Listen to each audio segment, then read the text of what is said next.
lectures on light emission from silicon quantum dots, characterizing the mechanism of sensory response to hydrocarbon vapors and explosive gases.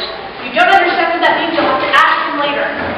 Ross was a teaching assistant at the University of Alberta Observatory for 4 years, a volunteer for the university's High Altitude Balloon Project, the founding member of the Overheard at the University of Alberta Facebook group, and an executive member of the university's Scuba Appreciation Society. So apparently we have such an interest. You can't call it the Scuba Club because there's a liability involved in saying that that's the activity, so you have to appreciate scuba diving. That may not be a physics unsolved mystery, but that's been a mystery solved today. It's a human resource. So if I get everyone to help me in welcoming Ross Lockwood.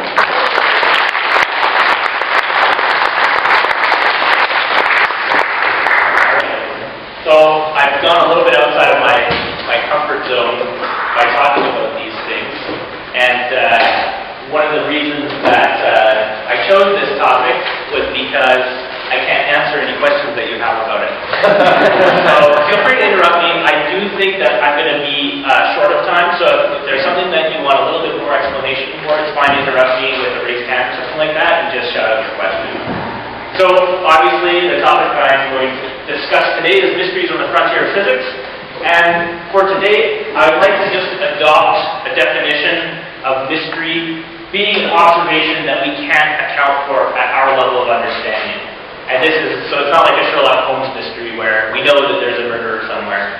Here, we don't know anything about a particular observation. And in the abstract of the talk, I talked a little bit about the history of physics, and it turns out the history of physics is just mystery after mystery that was solved in new and interesting ways. And one of the most famous ones that people don't know about is called the Ultraviolet Catastrophe. So before I discuss this, maybe just ignore this for a second. Could I get a show of hands of people who have heard this before? Okay, lots. Who's a physicist? Who's done like physics courses? So roughly correlated. So the people that just raised their hands, you guys are going to be bored for the rest of the talk.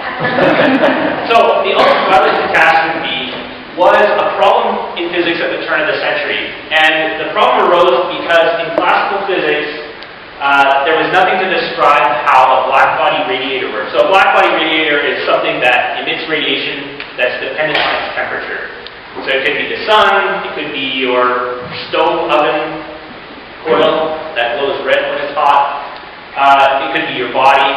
A black body radiator is simply something that emits light proportional to its temperature. And the trouble is, in classical theory, there's a theory called the equipartition theory that says that each degree of freedom has energy equivalent to kT. And the problem with that is that as you go down in wavelength, okay, if you go to short wavelengths, you get more and more energy per degree of freedom. So this black line, the classical theory here, is the Rayleigh-Jeans law, blows up if you go to short wavelengths. And what that means is that in theory, all black body radiators should be emitting very powerful amounts of UV radiation. Everybody in the room should be dead.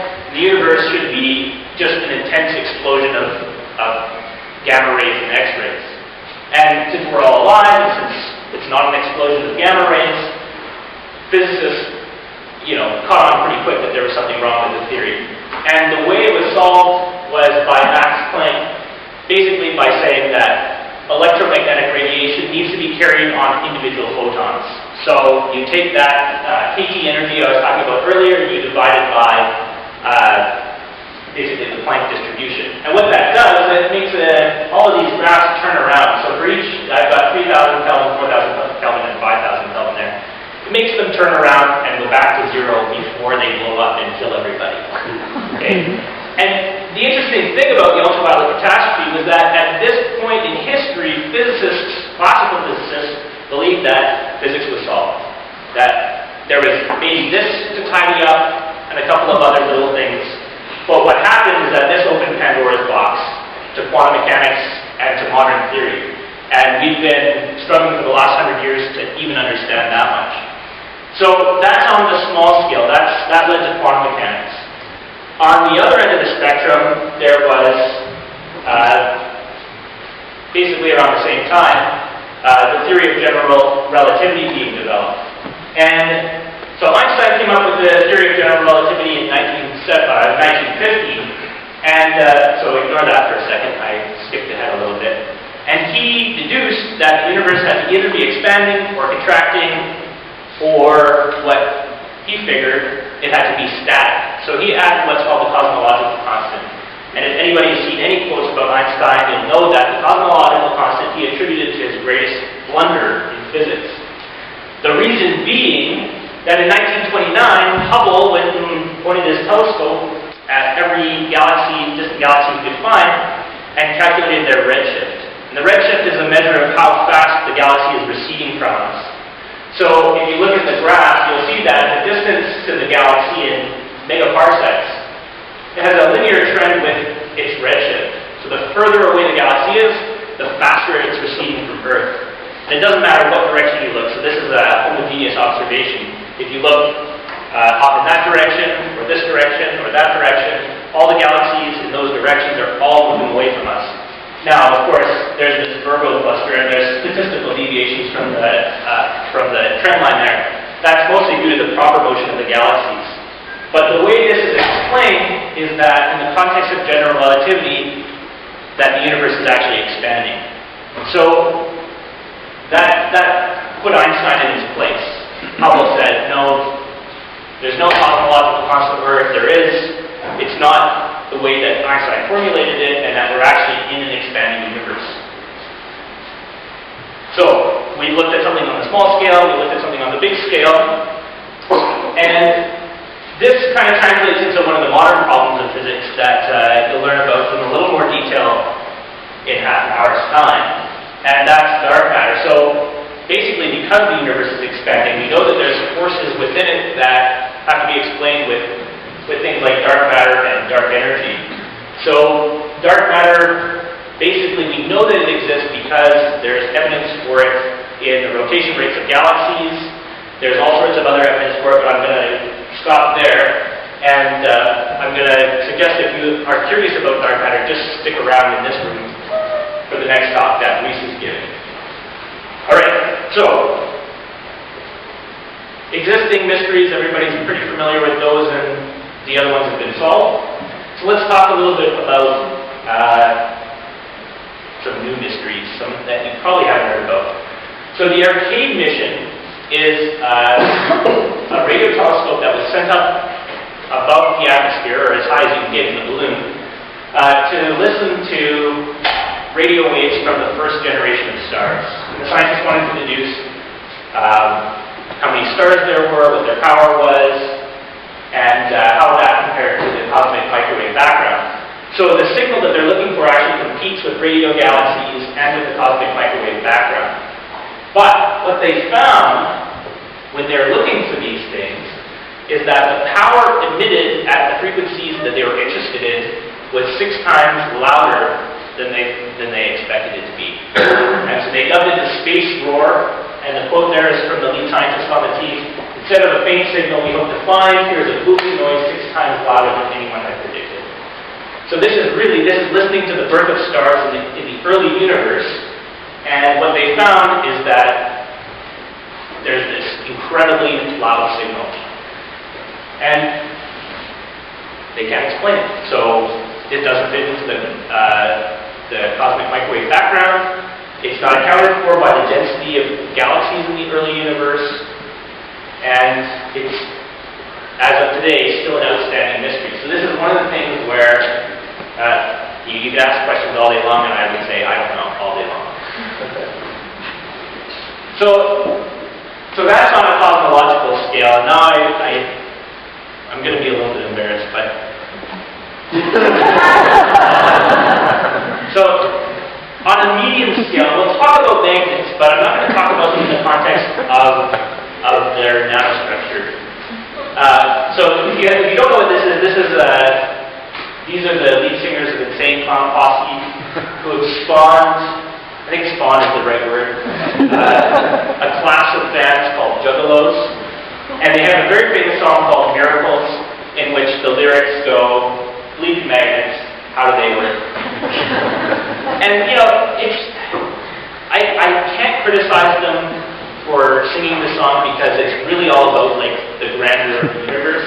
they put it in the context of it being so complex that we can't explain it. And so in one sense they're right that we can't explain how magnets work, but in one sense they're wrong that we really can't explain how magnets work. And the difficulty comes from how magnetism arises in things like ferromagnets. So we do know how magnetism arises. We know that currents traveling in loops form magnetic fields. But when we talk about something like ferromagnets, it's a macroscopic property. You know, the magnet, you can hold it in your hand, and you can hold another one in your hand, and if you have the same poles, you can feel the field. This is really weird. There's a really great Feynman YouTube video where the interviewer is like, how does that work? And actually, he said why does that work? And Feynman goes, what do you mean by why? Anyway, because Feynman, I don't think he wanted to try and explain how magnets work. Anyway, so the way that these models are described is in terms of modeling. So one of the most famous models to explain what magnetism is called an Ising model. And this is basically stripping magnetism down to its bare components. You have spins, which are either black or white, and you've got a temperature called the critical temperature that the magnets can form domains. So the difference between the above and below is that the above simulation is above the critical temperature and magnetization is random, and below the critical temperature, so the magnetization can actually evolve over time. But the problem is, so Ising was the clever guy that came up with these kinds of models. They depend on their nearest neighbors. So if you've ever played the game of life, a cellular automatic game, you know that a random distribution of points can lead to very complex behaviors. And that's really a good example of how these things work. But Ising solved the 1D model in 1924, and that's an analytic solution. So if you just take an array of magnetic domains in a long row, and you apply a simulated magnetic field to that 1D array, you can see how all the domains affect each other and line up. And you can figure out exactly what the critical temperature is, and you basically have a good explanation of how ferromagnetism works on a 1D model. But it took 20 years to do a similar analysis of the 2D model. So stepping from a single dimension to 2 dimensions took 2 years of work, and it didn't solve the problem. It led to an analytical solution. So what basically, well, I should say not analytical solution, analytical description. So what that basically means is that the Ising model explains how magnetism forms in general terms, but doesn't do a very good job of it. And so these are obviously 2D models. I'll just leave it at that. When you talk about 3D things, so if you're actually going to describe how magnetism forms in a magnet, you actually, the amount of complexity that goes into that explanation requires things like non-interacting fermions in string theory. So you go from a 1D model solved in 1924 to a 2D model that has an analytic description 20 years later to basically the most difficult mathematics that you could ever use to describe what we can play with in our hands. So this is a mystery in physics in that it's easy. You can pick up a magnet, you can hold them together, you can feel the attraction and repulsion, but we don't know exactly what's going on in there that leads to those macroscopic effects. We've got a good idea, we know how they interact, but I would say that this is still a mystery because the complexity involved in actually doing these calculations is immense.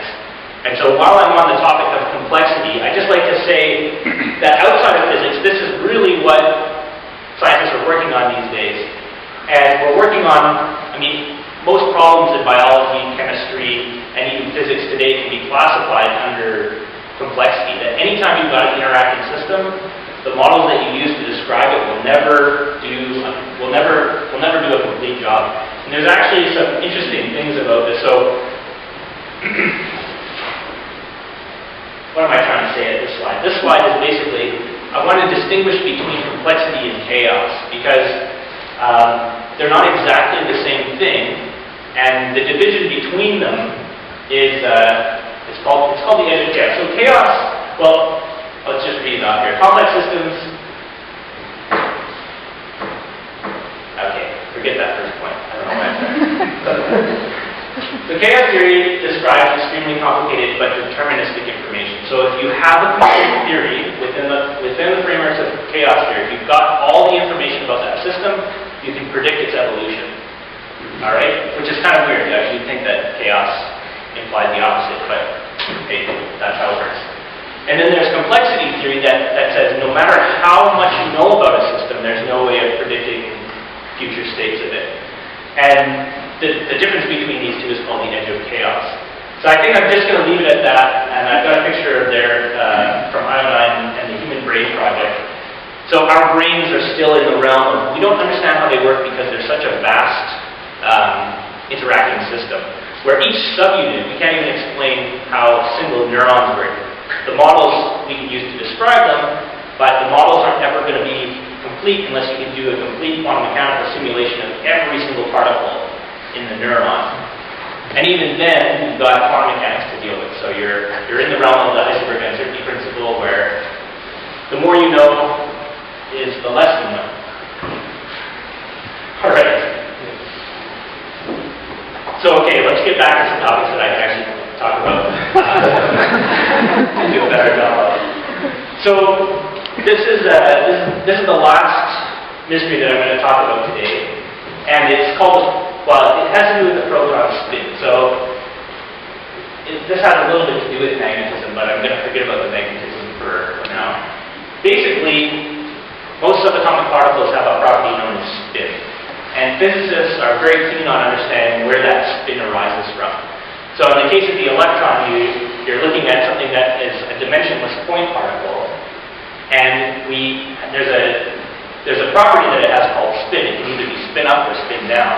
And the thing is, how can something that's dimensionless have a property called spin? Because it implies that there's something spinning, right? But if it's dimensionless, if it has no dimension, if it has no x, no y, no z size, then how can it be spinning?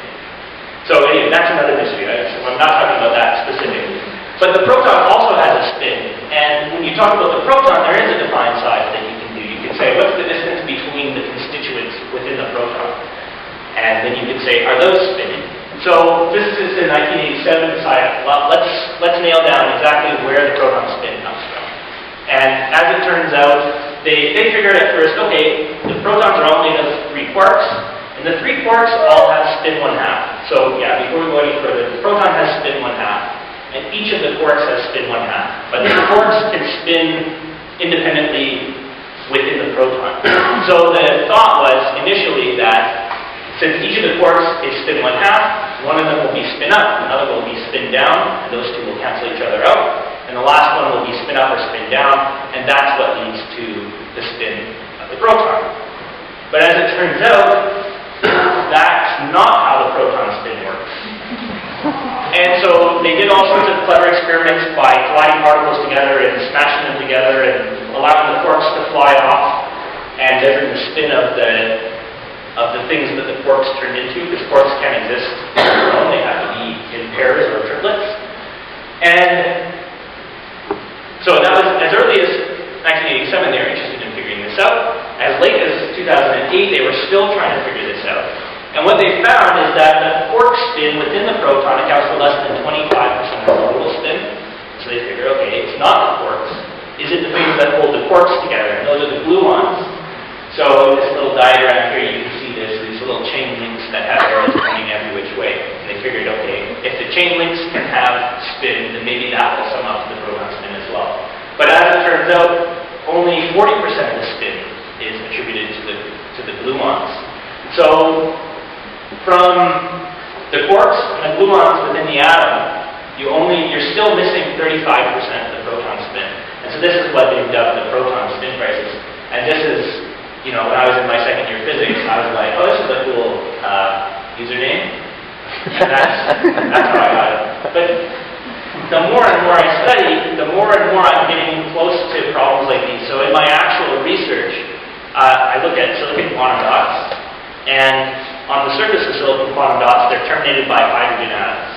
And if you pull one of the hydrogen atoms off, you leave a little electron orbital that has some spin. Alright? So it's nothing like this, it's not an unsolved problem. But the quantum dots, depending on what the state of that spin is, will either be bright or dim when I shine a directly. So there's a mystery there, and I'm solving this, so you guys rest assured. By the time I get my PhD, we'll know which spin is the culprit there. But this problem is as yet unsolved. So, how many minutes has it been? It's been 20 minutes, so I got 10 left. All right, that's good, because we'll be done a little bit early. So, when it comes to mysteries in physics, the problem sometimes is that you have to ask the correct questions. And I just chose this as a good example. So, what happened before the Big Bang? This is a great question. Time exists now, and the further back in time you go, the closer you get to the Big Bang. But does the question, what happened before the Big Bang, make sense? And in lots of cosmological models, time doesn't exist. There's no negative t beyond t equals 0. And so a question like, what happened before the Big Bang doesn't exist, is a question that lacks the context of, was there time before the Big Bang? So a better question in this situation is, was there time before the Big Bang? And can we learn anything about time before the Big Bang? So there's recent data, and I'm not going to talk about it at all, but there's the cosmic microwave background, and there's recent data that increased the resolution of those measurements. And within that data, some physicists think that there's structure to the cosmic microwave background. So just to give you a general sense of what that picture is, that's what the universe looked like when it turned when it turned transparent. So in the early universe, the universe was so hot that you couldn't see through it. If you're inside of it, well, you can't be outside the universe, but within the universe you can't see through the cloud of plasma, and at some point it went transparent because it cooled down enough for the electrons and the protons to combine to form a neutral dust spin gas rather than a plasma. So this is a picture of the universe at very, very early time scales. And some physicists today believe that there's evidence in the cosmic microwave background that suggests that our universe was part of a brane collision in M theory or a recycling of a previous universe. So that's basically it for the talk. What I wanted to do is present to you the idea that physics is just a long chain of mysteries, and that chain hasn't stopped. Regardless of what you hear in popular media and popular science magazines, we're not closer to ultimate answers. We're just better at explaining the things that we're used to. And that's still, we did talk about magnetism, so there still are things within our experience that are very difficult to explain. But these things like the space floor and the Proton Spin-Crisis are outside of our experience, and we just have no idea what's going on. So obviously future models are going to try and account for these things, and that's the exciting part of physics, and that's the exciting part of being a physicist. So Nolan, you're going to like this. The last slide I'll leave you with. If you haven't read this short story, it's called The Last Question by Ising Models. And in this story, they invent a computer and ask it, basically, what's the purpose of the universe? And the computer persists throughout the universe. It keeps getting upgraded, it keeps getting bigger, and every advanced civilization contributes to this computer, which they call multi-vac, because back then it was run on vacuum tubes, and apparently in the future they don't rename And every time they asked multi-vac what the purpose of the universe was, they came back with their insufficient data for the meaningful answer. So I won't spoil the ending of this short story because it's literally a 20-minute read. But I think Ising Models gives a good explanation of just what we can expect when we try and answer these questions. And Douglas Adams put it another way that anytime you explain the universe, it'll be replaced with another universe that's more unexplainable than what before. I'm butchering the quote. But you get the idea that no matter how far we dig into the universe, we're always going to come up with these things where our past explanations don't account for the current observations. And, I could give a jab to reductionist theory, but at this point I'm going to invite you to ask me questions. And the answer is right there, I don't know. Now, if you are curious about these things, just Google for a list of unsolved problems. And in this case, there's a great list on Wikipedia for unsolved problems in physics, but you can do the same thing meteorology and every science that you're interested in. And that's it. That's why I'm here. I got one more slide here. Think about these things.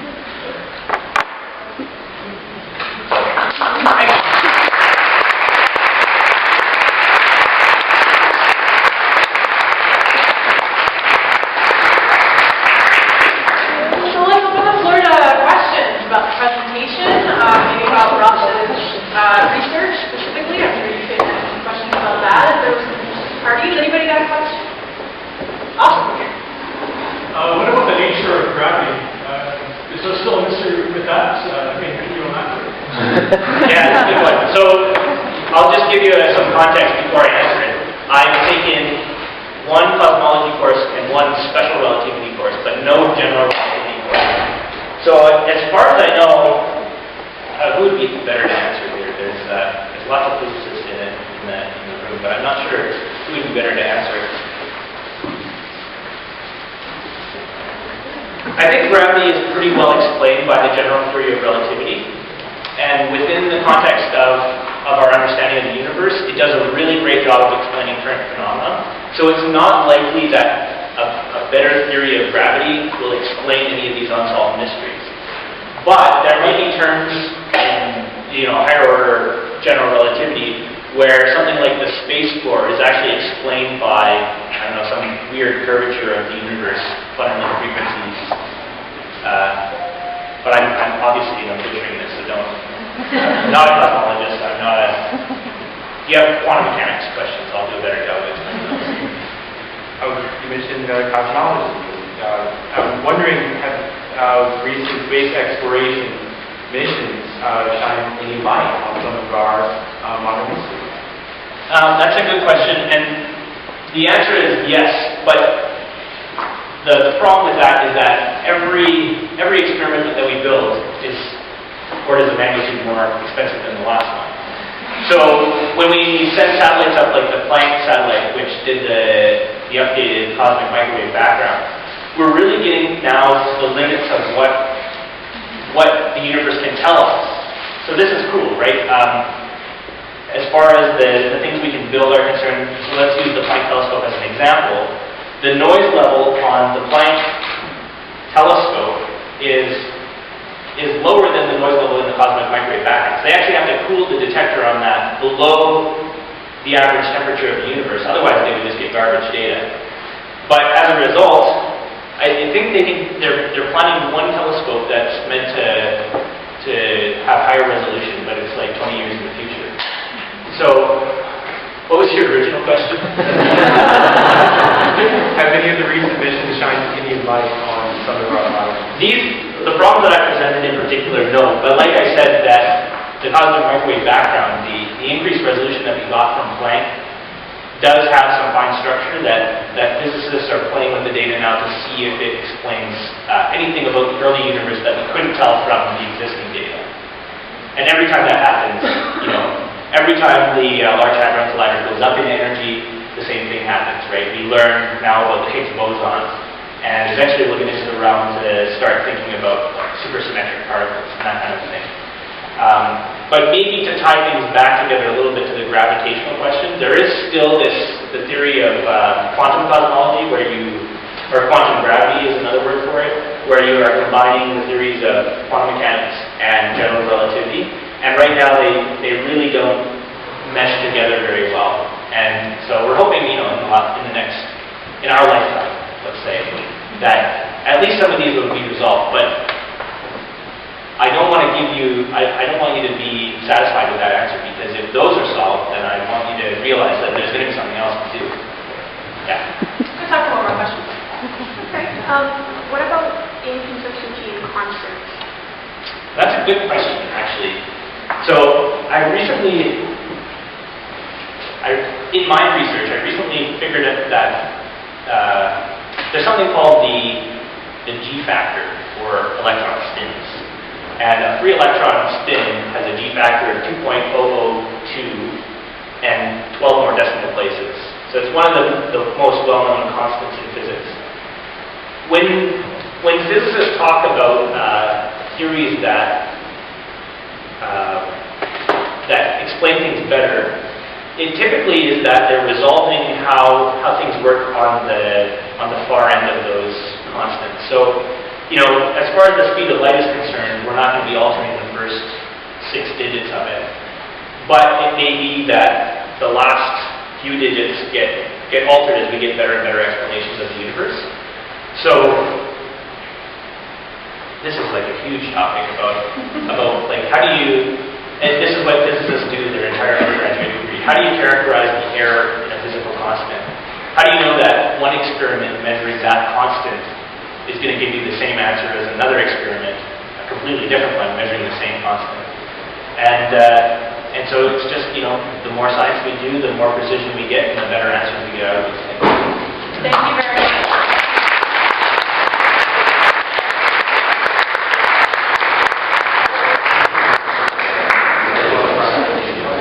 If you're free from 3:15 to 4 o'clock, I'm doing the family lectures on rotation. So I'll talk a little bit about spin in the context of classical physics. But the real appeal of those is I will have physical hands-on demos that everybody can come up and participate in. So my first talk is on rotation. We'll do gyroscopes, we'll do angular momentum, and then when things switch over, I'm going to start doing Van de Graaff generators, liquid nitrogen steam engines, superconductivity, and all sorts of cool stuff. So come back and see me. Awesome. Thank you.